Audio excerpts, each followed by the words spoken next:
Hi, this is Judy with the PQP Stitch Club, and I'd like you to meet Missie Carpenter of Traditional Primitives in Des Moines, Iowa. But right now, Missie's at Table Rock Lake in Missouri, and it looks like a really nice place. But anyways, Missie's been creating lovely designs for our magazine since we started way back in 2011. Hi, Missy. Hi, Judy. Um, you want to tell us a little bit about yourself and Traditional Primitives? Yeah, I have been designing probably about the time that I called you guys to place my first ad, and then you said, "Well, let's just put it in the magazine." So I actually did not realize that that was your when you guys started the magazine. So that was a fun thing to learn recently. It was But so that, exciting. yeah, that's about when I started designing patterns, and Mhm. didn't really go to shows for a few more years. But what was that? Probably 2013 or so. Mhm. Somewhere in that range. Yep. And so now my business has grown. My husband works with me pretty much full time. I have some unique notions for applique and English paper piecing. So we produce those, and that's our main business.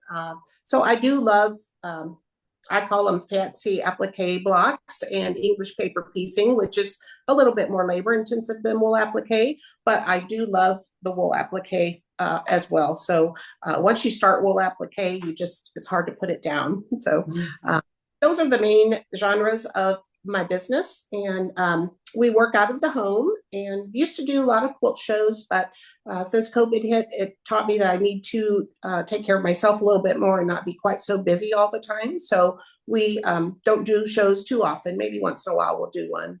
And then I enjoy teaching. So there's a couple of special events that I teach at. You can find out about those on my blog, and we'll talk about that later. But that's the main area of my business, on Facebook a lot. So be sure and follow me there. And we'll mention that a little bit at the end too. But that's my business. Nice. And it's been a good one. And I know you've gotten your whole family involved, and it's just such a cool thing that you've got going there. Yeah, the kids used to come, our grown-up girls used to come help us at quilt shows. So Uh-huh. that was always real fun. That they appreciated what I was doing. I was always a stay-at-home mom, and they said, "Wow, mom has a real business, and she's working hard." So that was Yeah, good. Well, in our December issue, you've got this lovely pillow called Candy Cane Christmas.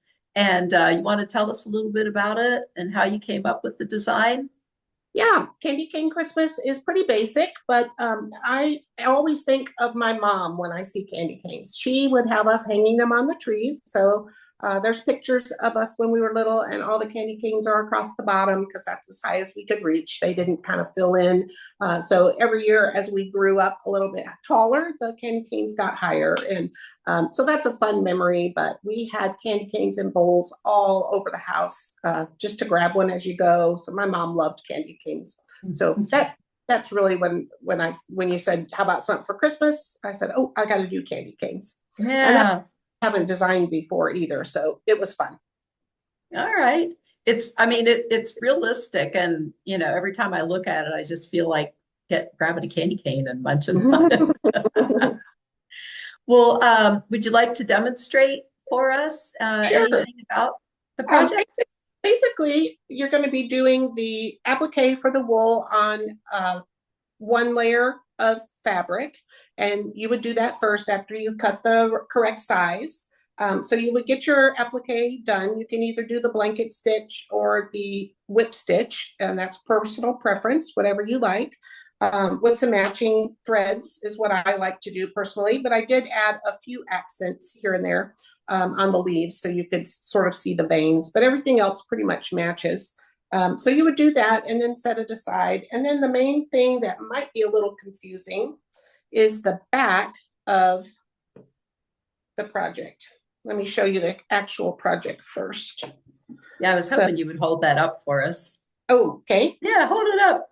there you go. Oh, yeah. Ah, and I'm filming from the top, so I'll show that as well. But the pattern calls for you can use it as a wall hanging. So there's a little slot here to put a rod through if you wish. but it's really cute as it's shown in the magazine on the picture as a pillow. So that you need to get it on the pillow somehow. So there's the back closure here, which just has 2 little buttons.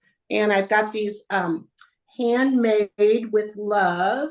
Not sure if you'd be able to see that, but the writing on there says handmade with love. Those come in the kit, the fabric kit, if you purchase that, but that's how it's just going to button on. So it's real easy to get in there. But in order to do that, so do you, first of all, decide, do you want this to be just a wall hanging? You would not need to do this part we're talking about, attaching the back on. You can just do that pocket and hang it as normal. So you'd quilt it as you want and then hang it on the wall. But we're doing both. So we can take it off of the pillow and maybe hang it on the wall sometime and then put it on the pillow the next day or the next year. And so the basics are, you're going to cut your fabric. And when I made this demo, I realized that the stripes are going vertically, but on the fabric requirements in the project on the page that explains how to cut it, they will be going horizontal, like my example here. So ignore the direction of the stripes here while I'm talking. And I'll set this aside so that the top camera can see, but we have just a raw edge, and I've folded it over to cover up the raw edges of the fabric. So just a small hem, about 1/2 inch. And you're going to go ahead and sew that shut just with a straight stitch along the top. And then you're going to come in about 6 inches, and the pattern will tell you this. Measure in about 6 inches and mark your buttonholes even so that they will be sure and be equal from the sides. And if you remember about buttonholes when you're sewing them, some of them are rounded like a keyhole, and some of them are a straight bar buttonhole, I believe they're called. So on this project, I think the bar would be better so that it looks the same on the left and the right. And you don't have to worry about that direction. But you do have to understand when you put a dot on your fabric here, which way is your buttonhole going to sew? Is it going to go this way and scooch that whole buttonhole down? So just do some figuring and maybe do a practice buttonhole and make sure you know where they're going to go. If they're off center, will that bother you or will it not matter? So just think about that as you're sewing. So maybe you want to mark in so far, and then both of them are going to sew in the same direction, or maybe you're going to start at the edge and they would both go in. That would be the easiest way to know that they're both going to be at the same direction. Does that make sense? It does. Because your buttonhole foot is going to move a certain way, and it will be doing the same from that 6 inch mark in. Okay. So you've got your buttonhole on here. Let's pretend there's buttonholes on there. And then you want to take your second side, and we'll have a video about this. You want to have your second side, and you're going to mark where those two match up so that your buttons are going to be in the center of your buttonhole. So you've got your buttonholes on the bottom one, and then you'll mark a little dot on the top one so that the buttons will go in the middle of the buttonhole. Okay, that makes sense? And then sew your buttons on, and then they will button in the middle. Then we're going to lay it like a quilt. So we've already got our front done. And I believe if you can see inside here, there's fabric. So that is like the back of a quilt. So we made the front of the project and just do some quick quilting. All I did was outline the basic shapes. That's all the quilting I did. You can do more, of course. You could go across on these lines. You can do crosshatch, whatever you want to do. But I just chose to go right around the outside edge. And then that's my quilt portion, which is the front. So if you're not going to put the back on, you could go ahead and put your, layer it up, quilt it, and put the binding on, and then sew that pocket on. But if you're doing the pillow, we're going to make that quilt and lay, first you're going to lay the button part downward, just like it's the back of the quilt, and then put your quilt top that we've just talked about on top of that, and then you'll bind it normally. Mhm. So we have basically a quilt with a pocket for the pillow to go in the back. So Easy. very easy. Yeah. Huh. Yeah. Wow. To enjoy for years to come.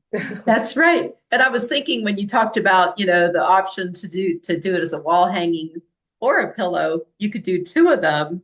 One is a Oh pillow, yeah. one is a wall hanging, and Yeah. people would come into your house and think, didn't I just see that on the couch? Yeah, yeah. And you could also, what's to stop you from doing a long, narrow piece and doing a table runner to match at one end, each end have the candy canes draping off the cabinet or laying on the end of your table.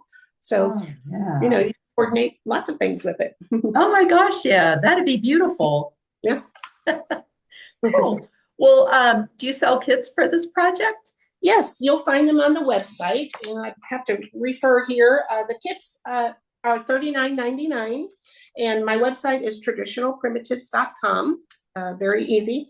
And I always, when I'm kind of introducing my business, I did miss saying I love traditional quilting, but yet primitive. So that is where the name comes from. Traditional with that touch of primitive. That's my slogan. So that's easy to remember, just traditionalprimitives.com.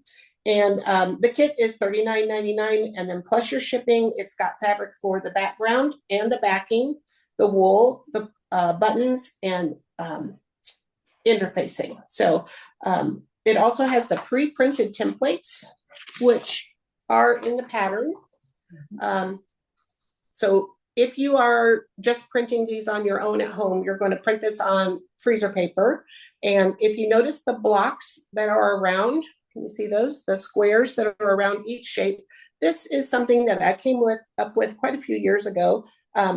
For the medium red color, we just need 2 dots. So there's a square or a rectangle, I guess, around that saying it's medium red. And this is a little piece, and that these 2 pieces are going to fit. Working backwards, and I can't really see the lines, but let's say there's maybe 6 or 8 pieces here. They're all going to fit in the space that is required in the fabric requirements. So I started doing this on Facebook, part of the Woolly Friends Facebook group. And we are, when COVID kind of shut everybody down in our homes, we started doing the free stitch alongs.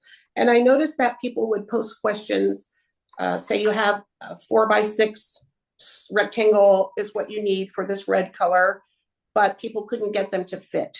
So I said, well, it does fit. I'm just going to show people how it fits. So what you do is after you print this on the freezer paper, you're just going to cut out this rectangle and you're going to iron that onto the front side of your wool. And then you cut it out on the lines. So you don't have to figure where does everything go. I've pretty much squished everything as close together as I can to be conservative. I know some people like leftovers, but some people just want what they need for a project. So it's just really simple. And one other great way or great advantage to doing cutting out wool applique this way, I personally like to do glue stick for my projects, but I know people like to do fusible. So if you have words or certain things, you always have to reverse them when you're doing fusible. And if you go ahead and put the fusible on the back side of your wool, take off the paper so it's easier to cut, and then iron this paper onto the front, you can cut on the lines and there's no reversing necessary. So that's nice. A big discussion. Always, some people don't need reversing, some people do. They wish that it would always be included in patterns, but that's double the price because you have more pages to print and pay for. But using this method, you really don't have to worry about any reversing with wool applique. Cotton applique is a different story, but for the wool applique, it's a great way. So if you have a word or the little bird's looking left and you don't want him to look right, if you didn't reverse him, he would be looking the opposite way. But because we do not need to reverse using this technique with the freezer paper, you don't have to worry about it. So it's easier. So, nice. The pre-printed freezer paper sheets do come in the pattern if you buy the kit. So okay, nice. And I have a question about, so with wool applique, you cut along the lines. You don't have to leave seam allowance, right? Correct. Yep. Because we're just gonna have that raw edge. Mm-hmm. Okay. Okay. That's what Nice. makes it so easy and relaxing. You just cut your shape, put it on there, either by glue or fusible, and sew away. So Okay. I also follow it up after you fuse or glue. I followed up with a stapler, a long reach stapler, which we offer on our website as well. It will hold these pieces in place so that as you crumple this up, if you've done wool applique, many times the glue or the fusible kind of lets go of the background, and I have lost pieces or they don't quite get back right in the right place exactly, and then I have to unstitch it and do it again. So the stapler, I would just put 1 or 2 staples on this white piece here, maybe in between. You don't want to staple it right at the edge where you're going to be sewing. You don't want to fuss with that. So put it in the middle somewhere, or along the edge. There's not much room for along the edge on this project, but it just holds it in place and there's nothing to catch your thread on. So when you're all done, you just pull the staples out and you don't have any lost pieces. The way that you take them out, let's pretend a staple is going horizontally from me to you on the camera. So this way, all you do to take it out is give it a squeeze and that front end pops out, and then you just lift it up and pull it out. Does that make sense? It does. Wow. And pull it out. So I had visions of using one of those little claws to. yeah, I used to do that, but it sometimes you would snag. If the wool isn't quite a tight weave, you might snag it. But really, all you have to do is pinch that fabric. How do I say this? So that one end of the staple and the other end is, you pinch those together. You're not bending the staple, just the fabric underneath, and that staple just slides right out. Because wool is slippery. You know, it's not going to catch on anything like it would paper if you try to do that on paper. So it's easy. That's a great tip. Yeah. Never heard of that. Thank you. Okay. I learned that from the Quilted Crow girls, who are no longer in business, but I took a workshop and it was a brilliant idea. So great. Cool. All right. Well, let's see.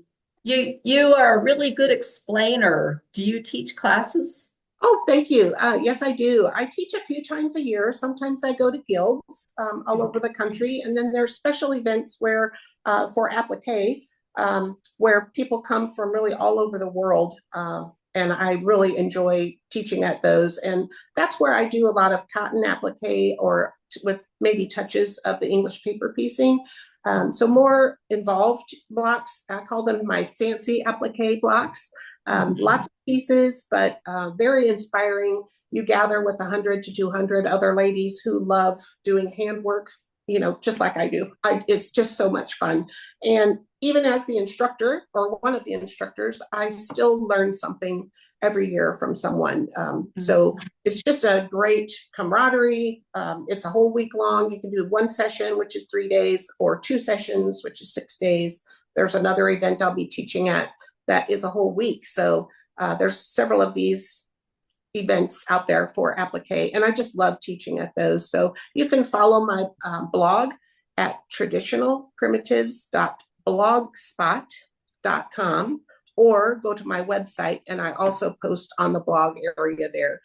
I don't have a way to have you follow and get notified about a blog post on my website, but if you go to the blogspot.com, traditionalprimitives.blogspot.com, you can subscribe over in the right sidebar, and you'll get notified anytime I make a post. And that's kind of where I publicize where I'm teaching.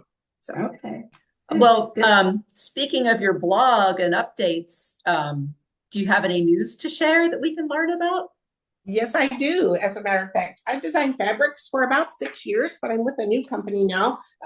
Marcus Fabrics is the company I'm working with, and I have my first line called Treasured Past, and I'm so excited about this. I'll just show you the folder quick of the different fabrics. There is a large floral and then a diamond print. Mhm. That's the large floral. And then the other print, it's this big one right here. Yeah. Decided to use these in quilts and along with the other companion quilts or fabrics. And this is the pattern free on their website. Really pretty. A pattern for, thank you. There's a pattern for a pillow that's real easy, and then a small wall hanging. Mhm. And then I have a pattern that you can purchase if you'd like. So you can tell your shops about both the fabric line and the pattern. This, you would think it is a basic log cabin, Mhm. but it's an original log cabin. It's a little bit off-centered so that the floral fabric will show more. And if you, so it's a little bit different than a traditional log cabin. But if you turn these different ways, I've come up with 13 different ways to arrange the blocks. And so in the pattern, you get a picture of all those ways to arrange it, and then you have to decide which way do you want to do it. So, this pattern is called Treasured Cabins because it's basically a log cabin block, and then it's a simple beginner level. So that'll be easy, and I'm just so excited to see this out and about. Treasured Past. When can we find that in stores? In April. So April. Shops are ordering now, so be sure and ask them or tell them to check it out and get them to order it. Okay, cool. And that Treasured Cabins reminds me of the quilt behind you. Oh, this one. Yes. Yeah. This is an antique. I tend to find cheap quilts that need to be rescued. And I think this quilt was, I shouldn't say this, but maybe $15, $20. And it's all wool. And I think probably from the 40s. And that's just a guess because they wore a lot of wool in the 40s. Even down in Mississippi, where my family was from, we had for years old clothes of my mimas that were wool for down there. So it must have not been too warm, possibly wool, thin, real thin thickness. So most of those are wool, and then the center of some of them is a different type of fabric. Some of them are like a twill or regular cotton or a silk, things like that. And then this quilt is called Bunchberry Blooms, and it was on the cover of Primitive Quilts and Projects a few years back. I remember that. It's so cool. Girl. Pardon me? The cover girl, yeah. Right. Yeah. Well, that's wonderful. So just to recap, if our viewers want to learn more, how can they find you online? Okay, well, my website's traditionalprimitives.com, and I do have that blog at the bottom of the, you'll just kind of look for the tab across, and you can click on blog to read up on things that are happening. And then I'm on Facebook. You can follow me by my personal page if you'd like, but really I post more about business things on my business page, which is Missie Carpenter Traditional Primitives. So if you start typing traditional primitives, it generally will come up. So that you can just click on it then. And then you buy patterns of mine. If you have bought patterns of mine, you can join one of my Stitch with Missy groups. There's several that come up if you type in Stitch with Missy. And they are pretty much, there's a general one for anybody that has my patterns. And then there's a Sugar Cookie Snowflake and Gardens of a King, which are some of the other more involved patterns that I have. So, and then I'm on Instagram, of course, too, just under Traditional Primitives. Okay. Wow. You have a lot going on. Have you magically found a way to put more than 24 hours in the day? Nope. Nope. You squeeze it all in. I just seem to I seem to sit on my rear all day and work. And really, when you are a business owner, you don't have that much time to sew. So I'm always so excited to get a project in your magazine, of course, now your Stitch Club, so that I have to sew something. So that keeps it fun. Let's get you lined up for some more projects this year. Awesome. Or 2025. Yes, coming quick. Okay. All right. Well, I think that covers it for now. Thank you so much for your time, Missy. Thank you for having me. It's been fun. Yeah. And thank you to all you viewers for sharing a little bit of time with us. And can't wait to see you all again sometime. Bye. Okay. Bye. Take care.